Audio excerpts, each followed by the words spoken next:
Hey guys, welcome to Fantasy Tip. My name is Max, and I am here today to assist you in choosing the best players on the waiver wire for week 20 of the fantasy hockey season. Whether it's to strengthen out your team, help you make a comeback, or get you ready for the playoffs that are really soon, these are, in my opinion, the best available players for this weekend. Let's dive into the schedule right away. On Friday, we have 6 games, Saturday, we have 11 games, and on Sunday, we have lucky 7 games. For the Friday and Saturday section, we have the Carolina Hurricanes, the Colorado Avalanche, the Montreal Canadiens, the Ottawa Senators, and the Philadelphia Flyers. I did not put Lehkonen and Nichushkin in this list. They're both rostered around 65-70%. They're both Nathan MacKinnon's winger. And I also did not put Bowen Byram, who's about 70% rostered. All three of these players, if you are able to get them, jump on them. They're obviously before anybody on this list. So at number 1, we have Seth Jarvis, who literally exploded twice for 3 points in the last 3 games. He plays with Aho and Teravainen. At number 2, Scott Lawton. Scott's usage is just too good not to put him high on this list. The first line center in Philadelphia, first power play, first penalty kill, and he was ranked 86th in my category league last week. At number 3, RHP, Raphaël Harvey-Pinard has 7 goals, 3 assists, 10 points since being called up with the Montreal Canadiens. That includes a +6, 2 power play points, and 1 shorthanded on a broken, injured, rebuilding Montreal team. This guy is living his dream. You'd be smart to ride the wave right now. Right under we have Teuvo Teravainen, who completes the Jarvis and Aho line.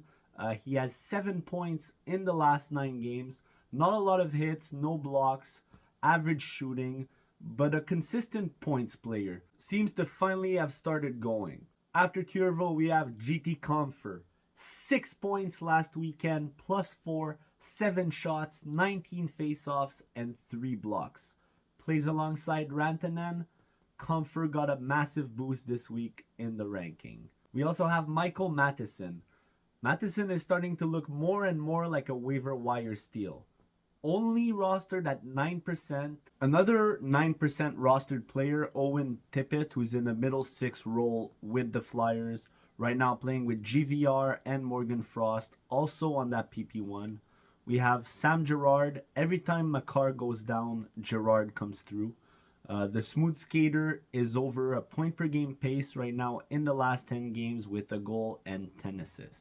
He also plays PP2 with Byram. At number 9, Jesperi Kotkaniemi, who's been heating up as of late. He's got 7 points in the last 9, centering the second line with Nakash and Sveshnikov. At number 10, we have Shane Pinto, who's on that Senators second line between talented players Drake Batterson and Alex DeBrincat, followed up by Jordan Staal, who's got 27 points on the season, hits, face-off, just an unreal Stanley Cup contending third-line center. Morgan Frost, who has slowed down recently with only 2 points in the last 8, still on that first power play, plays on the second line in Philadelphia. Number 13, Noah Cates. Silently been a fantasy gem for deeper leagues recently. He has 2 shorthanded points on the season, a double position, wins faceoffs, throws his body around with 70 hits, and now plays PP2. And finally, Josh Manson, who's compiled 2 assists, 6 hits, and 9 blocks in the 2 games that he's been back. Heads up, he might not play back-to-backs until the end of the season, but he's still a solid streamer. For the Friday and Sunday games now, we've got a heavy schedule. We have the Buffalo Sabres, the Los Angeles Kings, the Minnesota Wild, the New York Islanders, the Toronto Maple Leafs, and the Winnipeg Jets. To start off the list, of course, Michael Bunting, who's still the main complementary piece on that Toronto offense, plays with Austin Matthews and Mitch Marner at the moment. We follow up with Ryan Hartman, who I said last week he would be the steal of the wire. You can still pick him up cheap. He's centering Kirill Kaprizov and Zuccarello, and that is always good for fantasy. At number 3, Anders Lee, who's looking incredible alongside Bo Horvat right now. He's got 5 points in the last 4 games. We also have Blake Wheeler. 2 tough upcoming matchups at home for the Jets. Wheeler is locked in alongside Pierre-Luc Dubois and Nikolai Hellers, but he isn't on the PP1 anymore. We also have the Sabres' second line center Dylan Cousins, who's also playing on the PP1. Philip Danault at number 6, the Pizza Man, already up to 40 points this season, and he is trying to eclipse his career high of 53. His line mate Victor Arvidsson has 5 points in the last 5 games with 15 shots on net. They are both on the PP2. At number 8, we have Cal Palmieri, who plays on the second line with Brock Nelson. Cal Palmieri also plays PP1. He's been pretty good recently, and he has opportunities to be even better. Right under, the guy that completes that trio, Zach Parise. PP2 time, and this year he decided to start hitting. At number 10, we have Quinton Byfield, who is still on that Kings first line with Kopitar and Kempe. He's getting his experience in. We also have Peyton Krebs, who has 3 points in the last 4 games. The Sabres' third line center is also the center on the PP2. At number 12, we have the big center, Adam Lowry, who's on a cold stretch recently. He's got a few zeros in the shots, a few zeros in the hit department. And he only has 2 assists in the last 10 games, which makes him a risky option. But Lowry is a better player than these stats suggest. Matt Martin is on the New York Islanders' first line with Bo Horvat and Anders Lee. He has 5 points in the last 6 games, including 21 hits. It is worth monitoring.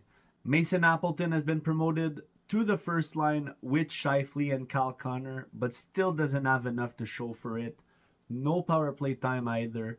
This is a risky pickup. For the Saturday-Sunday games, we have the Columbus Blue Jackets, the New York Rangers, the Pittsburgh Penguins, the Tampa Bay Lightning, and the Washington Capitals.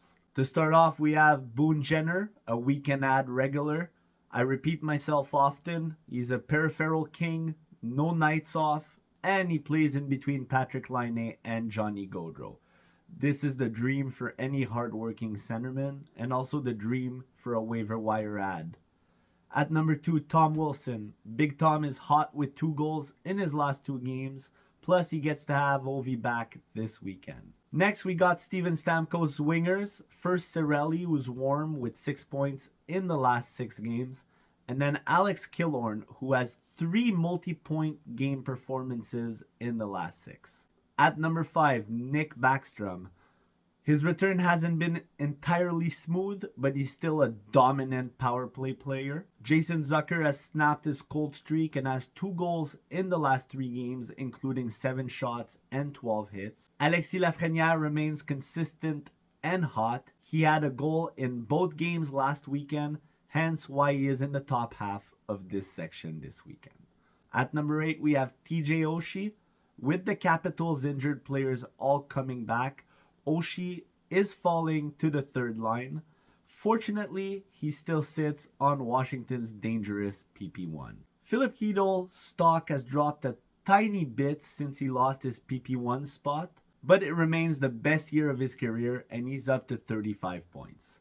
Brian Rust has been rusty recently. He is scoreless in the last 5, but he still plays with Jason Zucker and Geno Malkin. Kirill Marchenko is down to the second line with the young Sillinger and the young Johnson. He is still on the Blue Jackets PP1. And Capo Caco completes the Chytil and Lafrenière line. This is the 3rd weekend in a row that they all make the list. This trio has shown consistency. We also have Jimmy Vesey, who gets first line minutes with Zibanejad and Kreider. Still not enough to show for it. And finally, we have a pair of third line guys in Tampa Bay, Nick Paul and Ross Colton. Both play on PP2. Now on to defensemen. As mentioned earlier, when Makar is down, the squad gets up. Nothing comes close to the Avs defenseman right now. Byram has 6 points in the last 7 with 12 shots, 14 hits, and 13 blocks. And The smooth skater Gerard has 11 points in the last 10, as mentioned previously. They both play on PP2 and they both lead this defenseman list. Eric Gustafsson still quarterbacking the PP1 while John Carlson is out. With Ovi back this weekend and Washington healthy, look for Gustafsson to hit the score sheet. Adam Bockwist still doing well on that Jackets PP1. Me and Julian really like this dude. Michael Matheson also on the list, doing really well, playing above 24 minutes a game with PP1. We also have Jeff Petrie, the irony, Petrie and Matheson following each other. Petrie is healthy this weekend. He's got 3 assists, 13 shots, 7 hits, and 5 blocks in the last 4 games. Rasmus Ristolainen's stock is up. He is now on the PP1 in Philadelphia. I like Ristolainen for the hits and the blocks. Now you can add some power play time. He could be a sneaky streamer this weekend. We also have Ryan Pollock, who is back on the PP2 with the Islanders. Very reliable defenseman. Sean Dursey, PP2 quarterback for the Los Angeles Kings.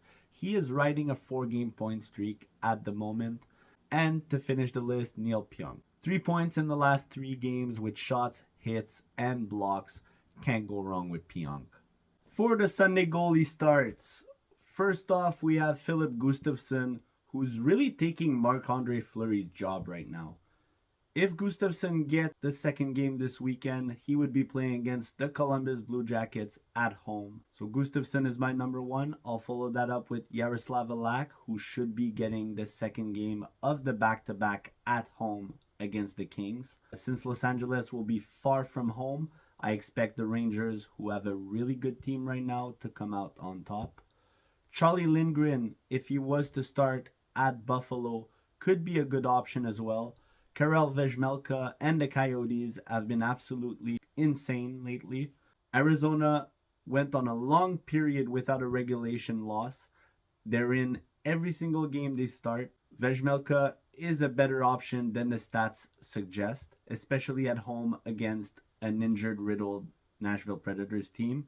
We also have Brian Elliott, the second goalie of Tampa Bay. The Lightning are visiting the Pittsburgh Penguins on Sunday. This could go either way.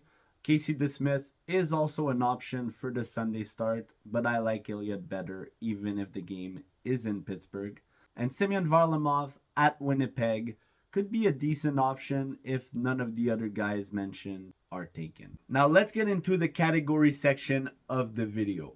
First, we'll start with the shots. Of course, at number 1, who else but Boone Jenner with 3.2. We have Evan Rodriguez at 3.1. Trevor Moore with 3. Kevin Hayes at 2.6. Brian Rust, Owen Tippett, and Victor Arvidsson at 2.6. Taylor Hall at 2.5. And Ryan Hartman at 2.4. Now for the blocks. At number 1, Ivan Provorov, 2.3. Jonas Brodin, 2.2. Trevor Van Riemsdyk and Rasmus Ristolainen both at 2.2.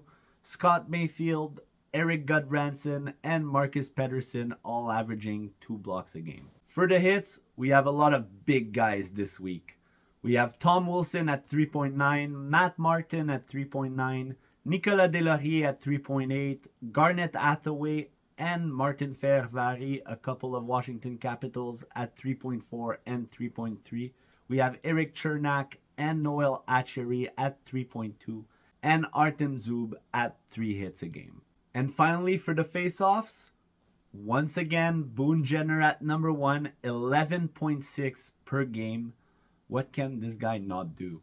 Jordan Stahl at number 2 with 10.1, GT Comfort at 9.9, Ryan O'Reilly at 9.7, Phil Danault at 8.7, Sean Corrali at 7.9, Anthony Cirelli at 7.7, David Kampf at 7.5, Scott Lawton at 7.5, and Casey Cizikas at 6.3. Well, that's it for today, folks. If you made it this far, I thank you very much. If you like the content, please don't forget to click the like and subscribe button. A little heads up, I will be making a trade deadline video once the deadline is over. We'll be going over some players that found new addresses, some players that could be fades on new teams, some players that could gloom on others. We'll be looking at a lot of different players, so please stay tuned. And I hope you guys get a bunch of W's before that time comes. And I'm rooting for all of you. Cheers, guys. See you next weekend.